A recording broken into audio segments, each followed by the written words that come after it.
Buenas, buenas, ¿cómo estamos? Buenas noches. Buenas noches, jóvenes. Sabadito por la noche. Mientras algunos están en la pulcata o en el antro, echando pasión, nosotros los héroes estamos tratando de hacer del mundo algo mejor. Ya parezco el Toño Rosique, ¿lo han visto? Bueno. Hoy vamos a hablar de lo que es el apartado 4 de la guía, que corresponde al análisis compositivo, es decir, el análisis de composición visual, o cómo utilizó las características o propiedades de composición visual el artista en la obra que ustedes están analizando, cada uno de ustedes. ¿Sí?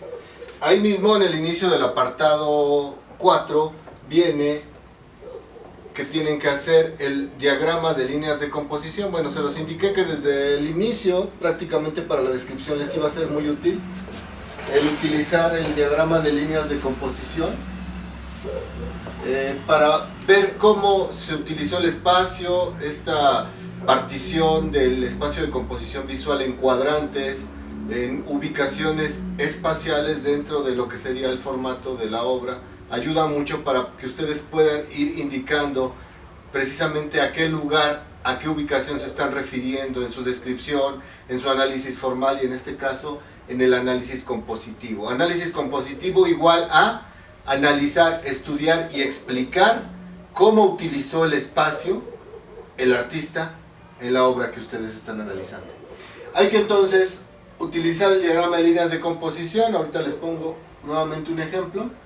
Estudiar y explicar líneas de composición visual, que también algunos autores las llaman líneas de fuerza o líneas de tensión visual, tienen varios nombres. Ya saben que de pronto al ser humano le da por tratar de darle un toque personal, pero finalmente se refieren a lo mismo, líneas de composición visual. Pesos visuales o sistemas de pesos visuales. No, es muy raro que encontremos, salvo que fuera un espacio negro con un círculo blanco, ahí tendríamos solamente un peso visual, ¿no? Pero como las obras son complejas, vamos a encontrar que hay un peso visual, digamos el mayor peso visual, el mayor foco de atención o punto de atracción visual, y sistemas de pesos visuales. Repeticiones y ritmos, ¿no? ¿Qué es lo que se repite? Se repite una forma, se repite un color, se repite una línea, una calidad de línea, se repite un plano, se repite un volumen, se repiten texturas. ¿Qué es lo que se repite en una composición visual y cómo se repite? Mediante un patrón es un ritmo. Una repetición simple es simplemente que hay una presentación de algún elemento varias ocasiones, más de dos, ¿no? Simetría y asimetría. Es una composición simétrica con respecto a qué línea o a qué eje. Es asimétrica y por qué. Hay que explicarlo, acuérdense, nuevamente, soy enfático en eso. Hay que explicarlo. No se vale que en su análisis de composición, como en los anteriores, me digan, mi composición visual sí utilizó líneas de composición, tiene pesos visuales, no hay repeticiones, es asimétrica y tiene tensión visual. Si ustedes ponen eso, pero no me explican y no me argumentan, tache, no sirve. Análisis. Un análisis es explicar, argumentar a partir de la interpretación que ustedes están dando de la información que reciben. En este caso de la observación, estudio y análisis, desglose de la obra que ustedes están trabajando. Equilibrio y desequilibrio. ¿Está equilibrada? ¿Está desequilibrada? ¿Por qué? Tiene que ver con los pesos visuales, tiene que ver con la ocupación del espacio. Estabilidad y tensión visual. ¿Es una composición estable? ¿Sí? No me genera ningún tipo de problema o inquietud al momento de apreciarla, de observarla, o por el contrario, siento que es caótica, siento que está desordenada, es tensa visualmente.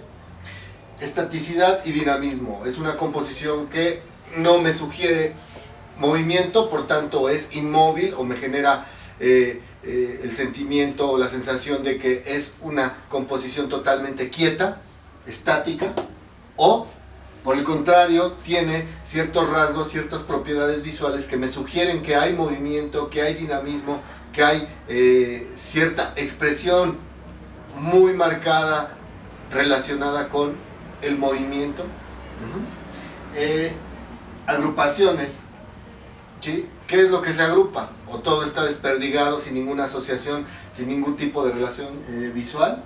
Concentraciones, hay algo que esté muy unido de una manera muy estrecha, que se genera una serie de asociación por cercanía, más que por proximidad, direcciones, ¿sí? Hacia dónde quiere el artista que yo mire, hacia dónde quiere que yo determine que tal o cual objeto o elemento dentro de su obra y su composición me indique hacia dónde mirar, hacia dónde se dirige, hacia arriba, abajo, izquierda, derecha, diagonal abajo, diagonal arriba, en fin. Todo eso es lo que ustedes tienen que explicar. Todo esto lo contiene cualquier obra, Cualquier obra posee estas características de composición visual. Recuerden que surgen de la interrelación e interacción, de la interacción de los elementos plásticos, ¿sí? De los personajes, de las formas, de los objetos que nos esté presentando el artista en su obra, ¿correcto?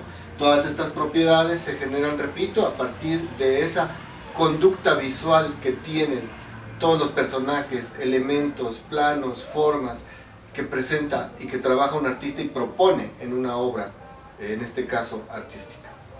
Bueno, acto seguido, en un momentito, vamos a mover esto. Esperemos que no haya accidentes.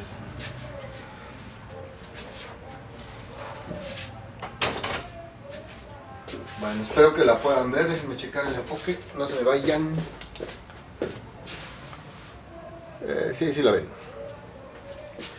Ok. Bueno.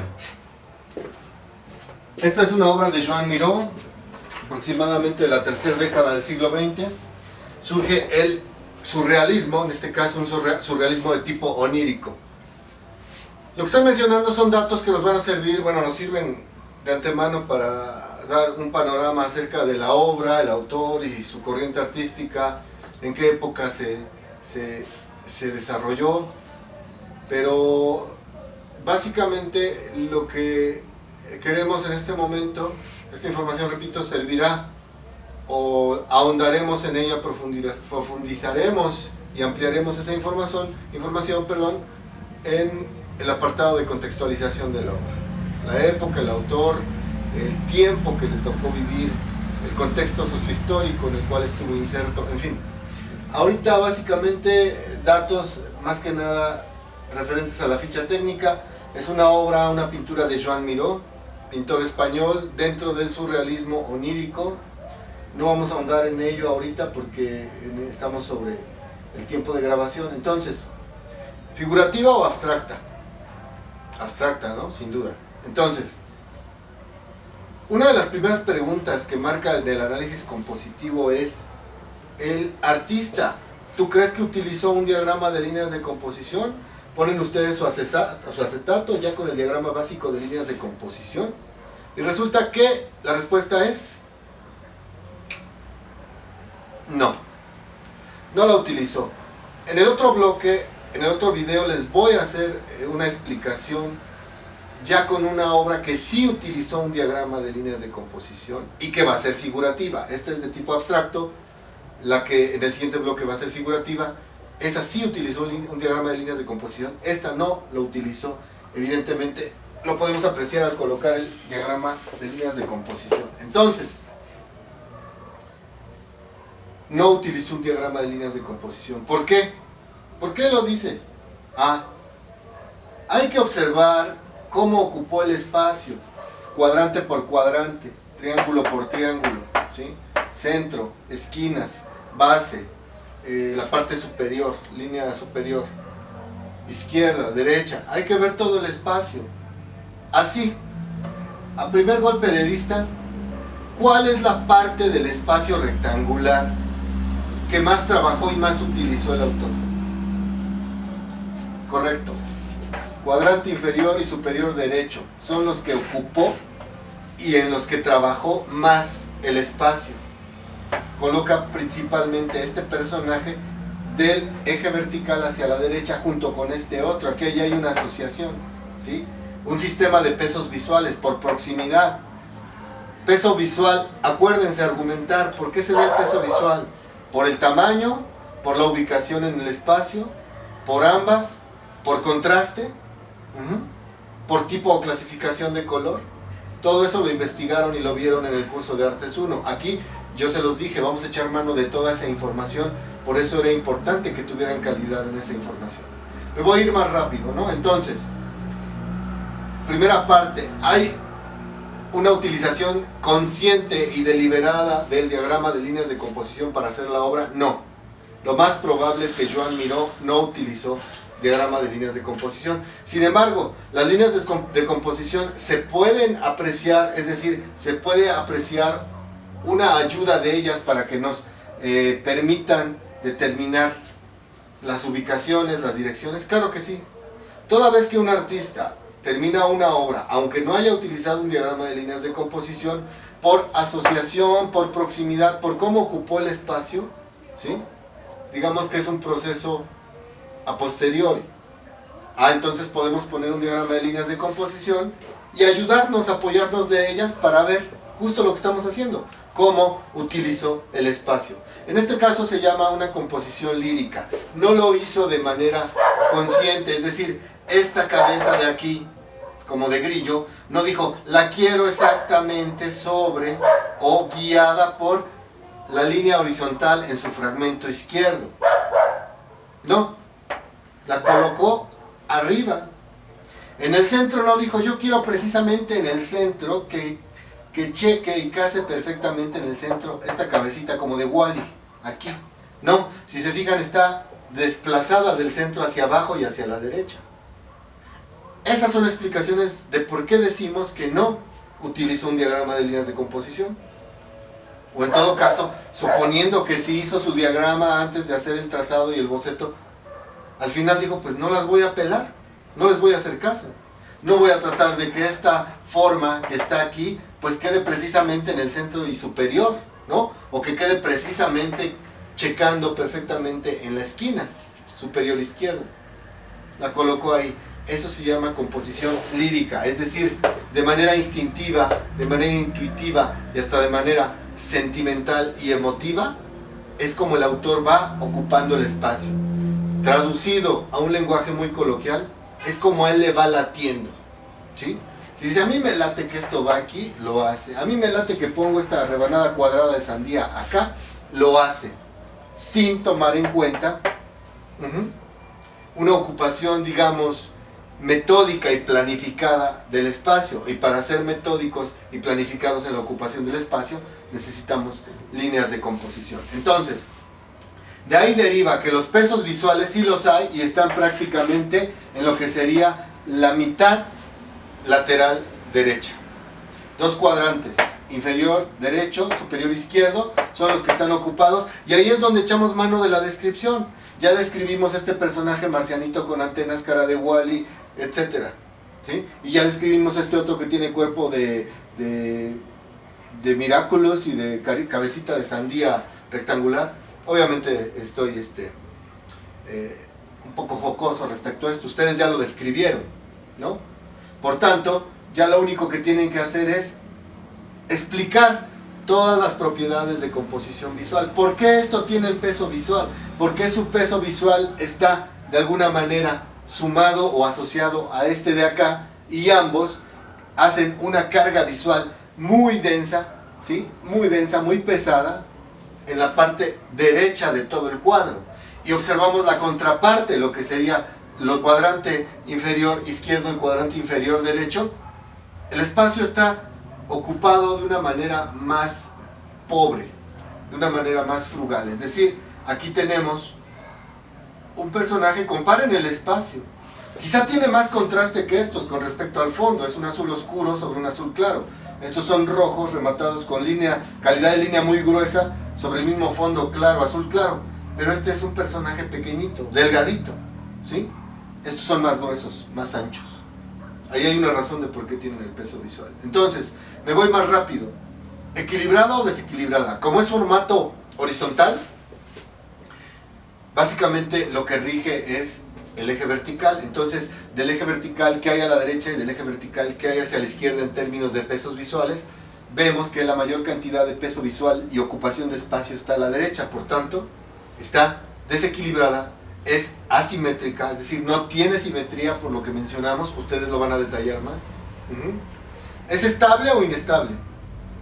Recuerden que el manejo de pesos visuales en una composición, en una obra, es como una balanza.